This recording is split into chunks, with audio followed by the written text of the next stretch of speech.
네, 감독님 순서대로 앉으시면 될 것 같아요. 네, 반갑습니다. 네, 인사드리겠습니다. 이 영화를 연출한 감독 이재ring입니다. 반갑습니다. 부탁드립니다. 윤동주 시인님을 연기를 하고자 했던 강하늘입니다. 안녕하십니까? 홍몽규 선생님 연기한 박정민입니다.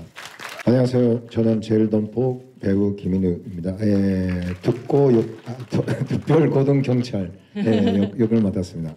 세시봉의 멤버이신 또 윤영주 씨를 연기하기도 했었는데 어쩌면 거의 윤씨 집안 대표 배우로서 이 자리에 앉아 계신 것 같아요. 그렇기 때문에 사실 더 부담스럽기도 하고 조금 조심스럽기도 하고 했었을 그런 역할이었을 것 같아요. 사실 영주 선생님과 이제 윤동주 시인님을 두 분을 다 어떻게 연기를 하게 됐었는데요. 되게 운이 좋았던 것 같아요. 그렇게 두 분을 다 연기할 수 있게 했다는 게. 근데 이제 윤영 선생님을 연기하고자 했을 때는 저희 앉아 계신 선생님한테 좀 앞으로 이제 음악 활동도 하실 테고 계신데 제가 패가 되지 말자 이런 기분이었다면은 윤동주 시인님을 연기할 때는 조금 윤동주 시인님께 좀 누를 끼치지 말자, 그분이 살아갔던 삶의 그런 마음이었던 것 같아요. 박정민 씨에게 이 순간 이 동주라는 영화를 준비하고 연기했던 지난 시간들이 정말 찰 지나가지 않을까라는 생각이 드는데 가장 베스트의 순간 혹은 잊을 수 없는 순간을 꼽으라면 언제인 것 같으세요? 저희 쿠미로 나왔던 희서 페이스북에 정확한 내용은 기억나지 않지만 뉘앙스가 전 스태프과 배우들이 한 마음이 돼서 달려가고 있는 게 느껴진다는 어떤 멘트가 적힌 저희 현장 사진과 그걸 보면서 다들 같이 되게 감동하는 순간이 있었어요. 모두가 다들 이렇게 윤동주 선생님, 송몽규 선생님의 마음이 돼서 이 영화를 완성하고자 하는 어떤 그 순간 굉장히 좀 저도 소름이 끼쳤던 그랬던 순간이었던 것 같아요. 뭐 그리고 또 그 시대를 결국 통과하지 못하고 저기서 딱 멈춰서야 됐었던 그 청춘들이 너무 아프고 안타까웠던 그런 순간이기도 했는데요. 또 그 순간을 연기하는 순간에 배우는 어떤 마음이었을까 궁금하기도 하네요. 난생 처음으로 리딩을 하다가 울어봤습니다. 그래서 감독님이 막 울보라고 막 놀리기도 했었는데 여기 전반적으로 울보시네요. 배우들.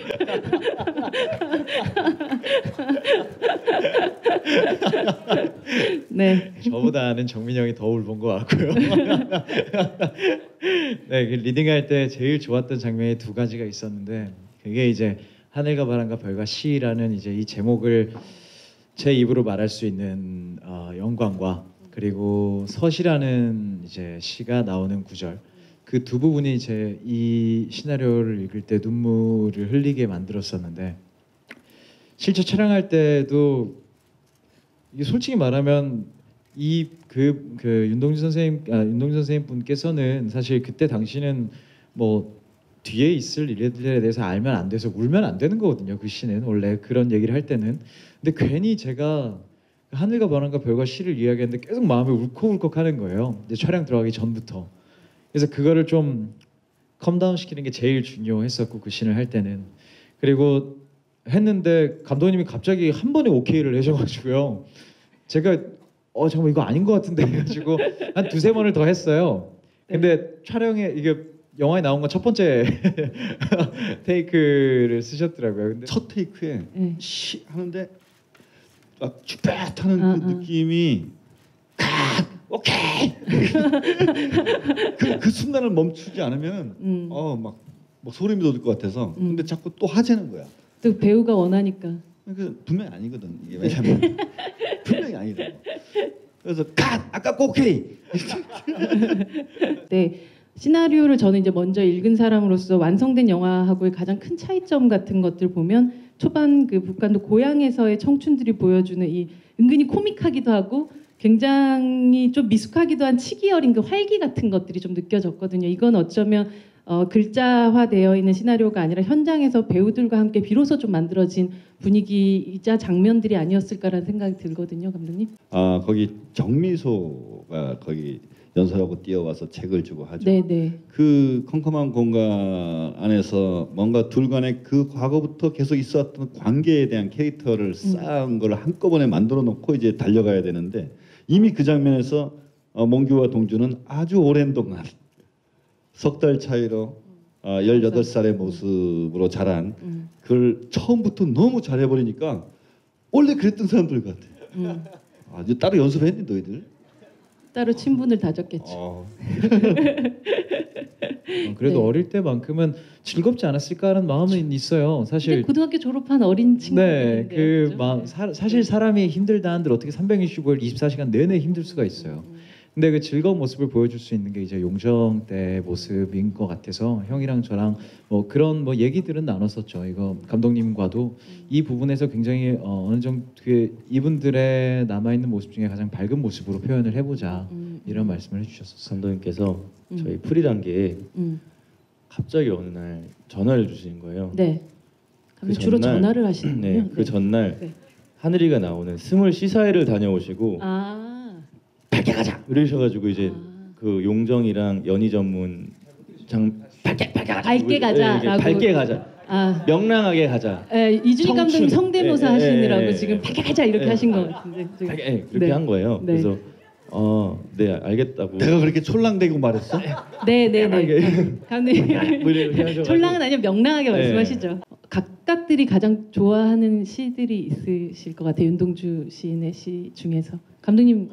저는 아우의 인상화 저는 그 부분이 참 좋았어요. 너무 좋아요. 네. 사람의 네. 대리. 네.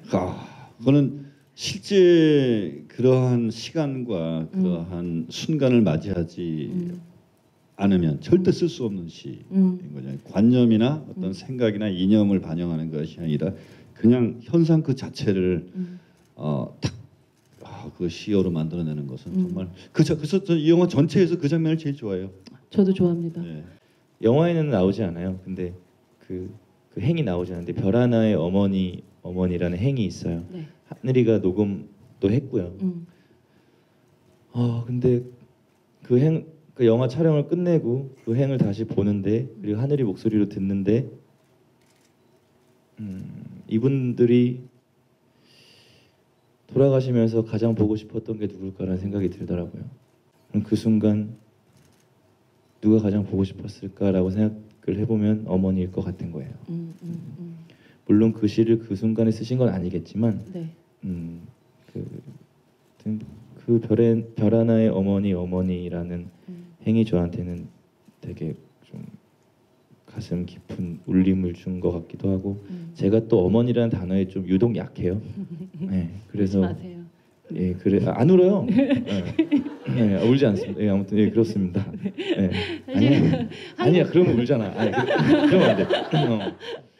영화 대본을 읽고 나서 깜짝 놀란 게 저는 이제 그 시집을 보면서 자화상이라는 시가 그 사나이라고 얘기하는 부분이 당연히 전 윤동주 시인님을 얘기하는 거라고만 생각을 했었는데 네. 영화 대본을 보고 영화를 보는데 이제 그 사나이라는 게 이제 송몽규 선생님을 송몽규 선생님을 일 수도 있겠다. 아니 어떻게 이런 해석이 가능했지? 그런 점에서 저는 굉장히 놀랐고 그래서 사실 그 자화상이라는 시가 가장 좋아하는 시가 됐어요. 네. 개봉 앞두고 거의 이게 마지막 집인데요. 감독님 마지막 인사 말씀 쫙 부탁드립니다. 저는 이 영화 찍은 이유가 시를 들려주기 위해서 찍은 게 아니에요. 사실은 저 특고 형사의 그 어떤 군국주의의 자기 정당성을 그 모순을 발견하고 깨는 몽규와 동주의 마지막 그 교차 편집하는 시인을 위해서 사실은 이 영화를 찍었는데 그 부분에 대한 것을 좀 더 많이 관심을 가져주셨으면 하는 바람입니다. 네. 네, 사실 오늘에 너무 익숙해지고 내일이 힘들어지고 과거를 이제 잊게 되는 경우들이 있어요. 근데 저도 그렇게 생각합니다. 뭐 매일마다 과거만을 생각하면서 살 수는 없죠. 하지만 한 번씩 이런 기회가 있을 때는 한 번씩은 돌아볼 가치가 충분히 있다고 생각을 해요. 이제 그런 영화로 여러분들께 다가갔으면 좋겠고 많이 봐주세요. 근데 이제 사용관이 많이 없죠. 네, 그거는 저희가 예매를 해서 올립시다. 이거는 좀 떠나서 하는 말인데요. 그 사용관이 없다고 우리가 투덜댈 수는 없어요, 사실. 그것도 사실 다른 어떠한 입장들이 있는 거니까. 하지만 우리가 해야 할 일은 보고 싶은 사람들이 많다면 당연히 사용관도 늘어날 거고요. 그리고 보고 싶어하는 분들이 많다면 그 마음이 이루어질 거라고 생각합니다. 홍몽규 선생님의 가족분께서 오신 게 처음이에요. 그래서 아까 조금 울보가 될 뻔했는데 네, 예, 참으셨죠? 다행히 잘 참았어. 네, 잘했어, 네, 잘했어. 잘 참았고 예, 오늘 윤동주 선생님 2월 16일 서거일입니다. 그리고 한 3주 정도의 차이로 송몽규 선생님께서도 서거를 하셨죠. 저희 송몽규 선생님 서거일에도 이렇게 GV 할 수 있게 여러분들 책임감을 가지셔야 됩니다. 애국하셔야 됩니다. 여러분 그 대한독립 만세 이런 거 해도 되나요? 박수 부탁드립니다. 맞습니다. 8년 전에 일본에서 바닥을 쳤거든. 너무 힘들어서 죽기 직전까지 갔는데 죽을 병이에요.